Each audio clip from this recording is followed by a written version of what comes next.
morning. You're watching Businessworld Live. I'm Danie Laurel. It's the start of a new trading day. Let's go straight to our top story. With the current pace of vaccination rollout in the country, Moody's Analytics says we may only achieve the so-called herd resilience in 2023. Now, herd resilience is a situation when 65% of the population is fully vaccinated. Moody's Analytics chief economist for Asia Pacific, Stephen Cochrane, says the Philippines as well as Indonesia has been struggling to allot vaccines, either due to access or simply the difficulty in getting the vaccine out through the public health systems across the country. Cochrane says Indonesia, Thailand, Taiwan, and Vietnam may also achieve herd resilience in 2023.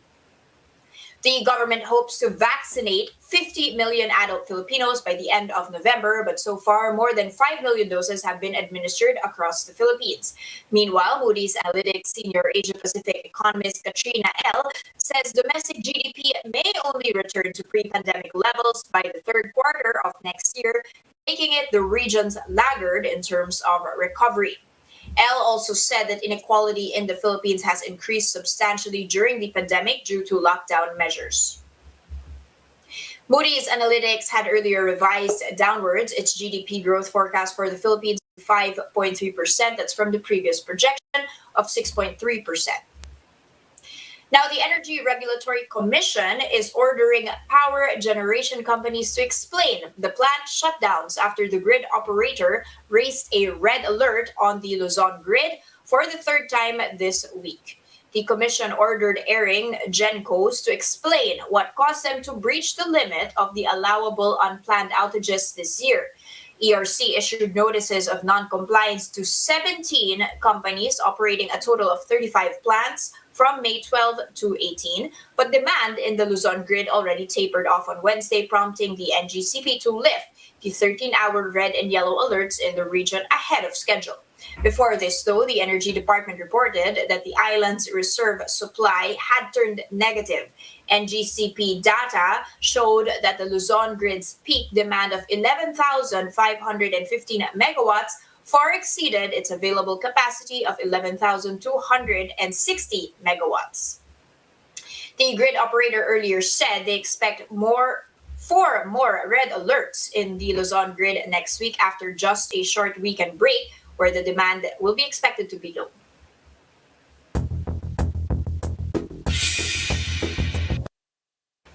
Okay, guys, kicking off the markets report with some interesting statistics on trading today. This from the Philippine Stock Exchange. So first of all, total stock market accounts during pandemic in 2020 at least went up by 13.7% to 1.396 million accounts.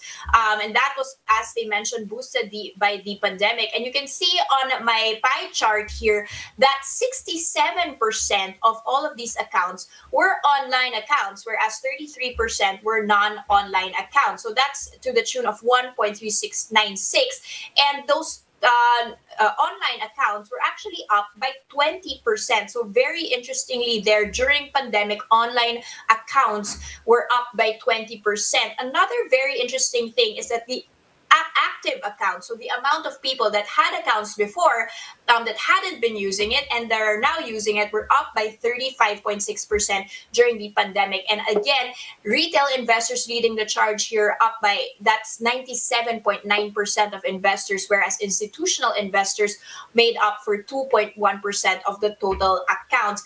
Another thing to be noting here is the demographic split when it comes to the gender. Males are still dominating, but just a touch. They are at 50.8% of all the traders are actually males, and the females are still trailing, but nevertheless quite close, 49.2%. That's an almost even split. Another thing that's very interesting is the younger investors increasingly joining the trades. So the majority of those trading are between 30 to 44 years old. That's at 45.6%. But you've also still got everyone from 18 to 29 years old at 22.5%, and those above 60 at 12.1%. And finally, something that I'm very interested in, the lower earners are taking the bulk of the investing. Those that are earning less than 500,000 pesos a year are investing around 61.2% of the pie, while those above 1 million are actually 17.2%. Now let's take a quick peek at our own market open here. You can see the pasture trading at 4,104.87. So the all shares up by 0.2% here. And which ones are the best performing on the all shares? Prime Media up by 230%, whereas Nihao Mineral Resources are the worst performer year to date, down 52%. Let's open our index here, 6,800 levels still. Nevertheless, still down from the close of yesterday, where we did see quite a rally. We are down by 0.5%. Nevertheless, still above 6,800 levels here. And of course, this does come after we halted a 2-day retreat yesterday. We were at a 12-week high on optimism of further reopening. Recall that we had that passage of Bayanihan 3 over to the Senate, and we've also got the easing of restrictions. And the gauge has now been rallying 11% since May 24th, when we saw that slumping to a 7-month low. Now, this from Bloomberg Analysis Bargain Hunters coming back to the Philippines. There are low equity valuations to be had here. And they said that we have stayed above zero in a measure called the fear greed indicator, which does mean that there is selling strength relative to buying strength. We have seen the longest run since the 6 weeks through November 25. And just finally, just one stock I wanted to watch out for here, Jollibee. That is down by 3 pesos and 79 centavos, 2% of a loss. This hasn't had rallied already yesterday, and yesterday it had said that it is revising its articles of incorporation to allow it to invest, acquire, and sell real and personal properties in line with this business goal. So Jollibee wanting property investing as part of their business.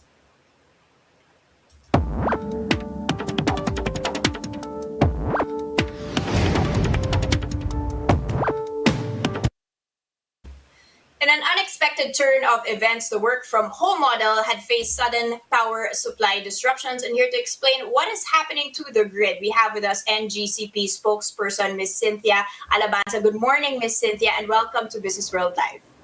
Good morning, Danie.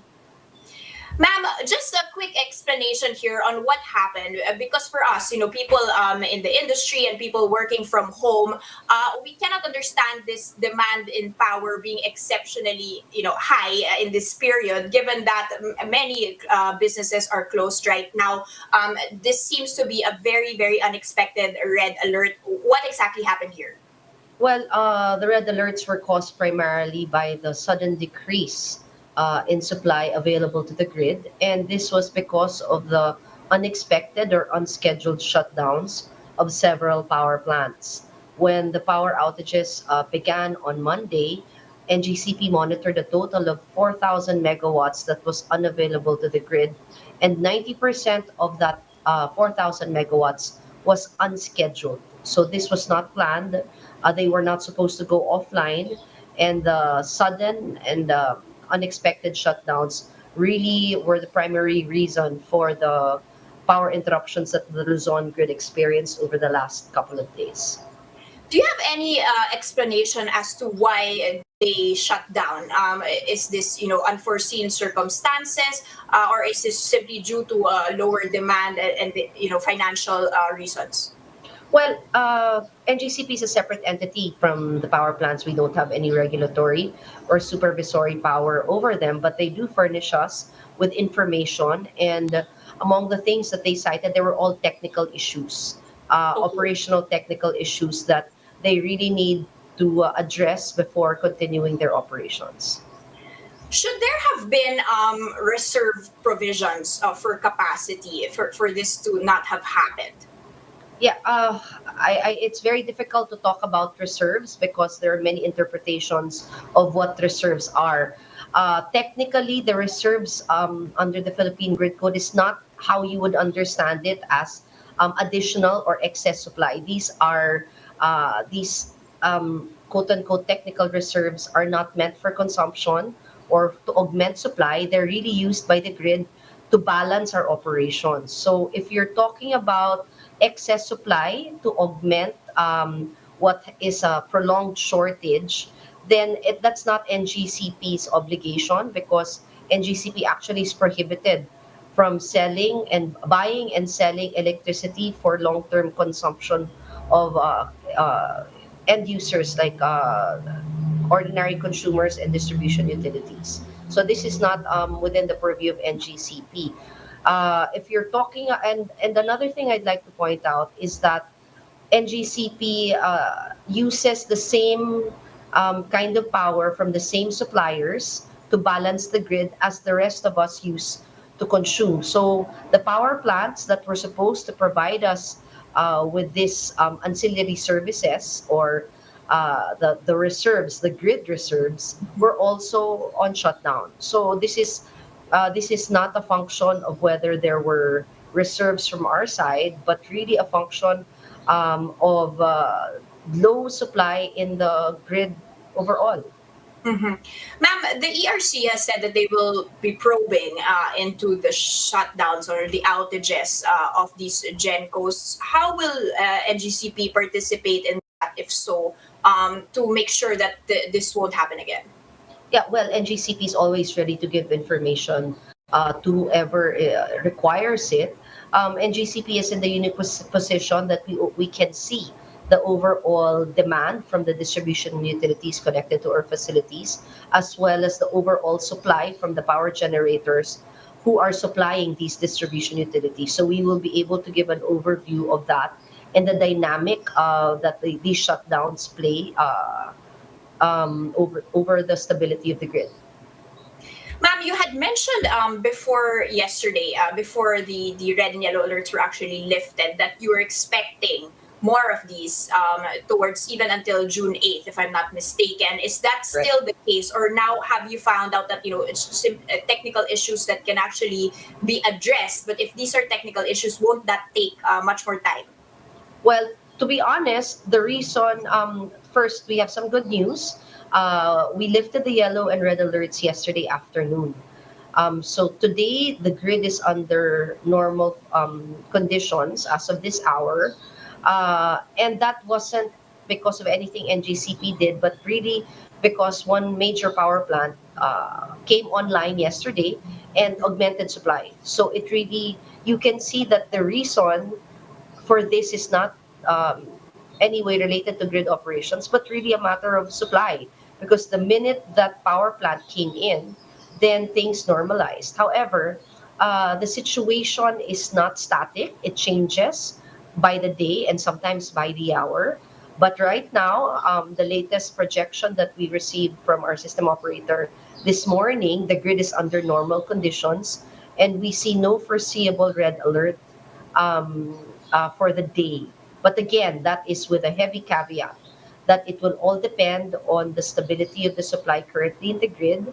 As long as there are no further reductions in capacity or any other plants who will go on emergency shutdown, and for so long as we do not see a sudden spike in demand, then that um, projection will hold.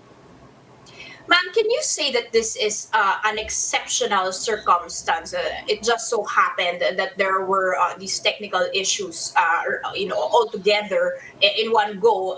Or does this highlight our need for more investments, energy independence, that our energy security is has still quite some time to go? Yes, I would say the latter. In fact, much as I'd like to assure everyone that this is something that we don't have to worry about, NGCP actually warned, set out a statement last April saying that we are foreseeing a thinning of supplies and that we should consider mitigating measures as early as the beginning of the year. Um, we did foresee a thinning of supplies in the first round of red alerts as early as April and the beginning of May, and we released a statement on that.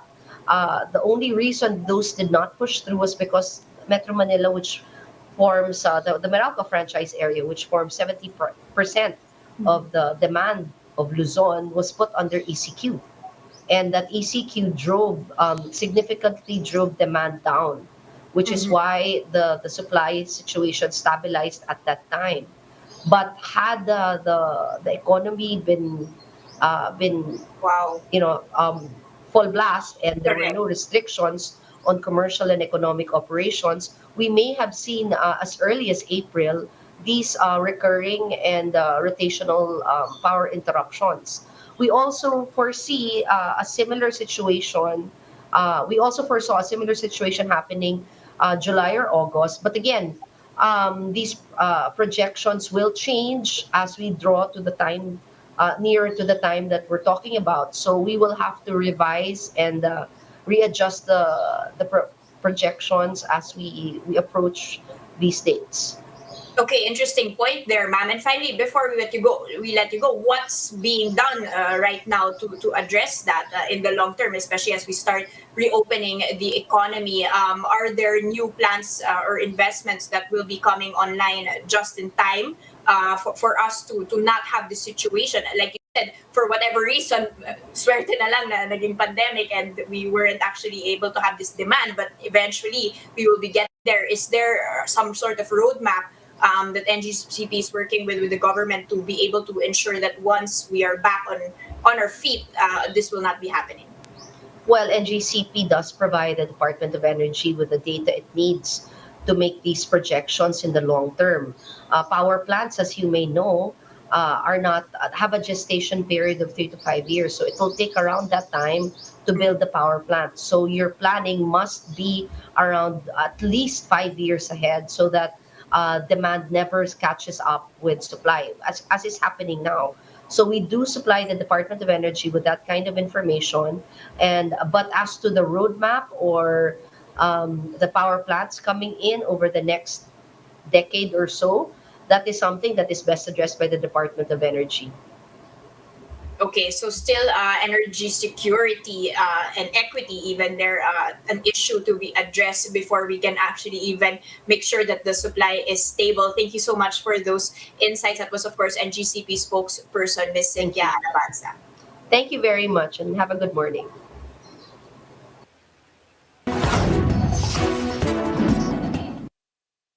Here are the other headlines we're keeping our eyes on. The Senate has approved on the third and final reading the measure imposing new taxes on POGOs and their foreign employees. Now, with 17 affirmative votes and 3 negative votes, senators passed Senate Bill 2232, which is amending provisions of the National Internal Revenue Code of 1997 to impose a tax regime for POGOs.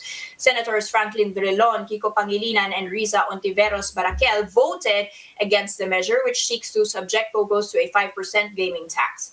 Now, while foreign POGO employees will also have to pay a 25% final withholding tax, Pangilinan explained that the government should not turn a blind eye against, quote, the serious social costs of the POGO industry in the country.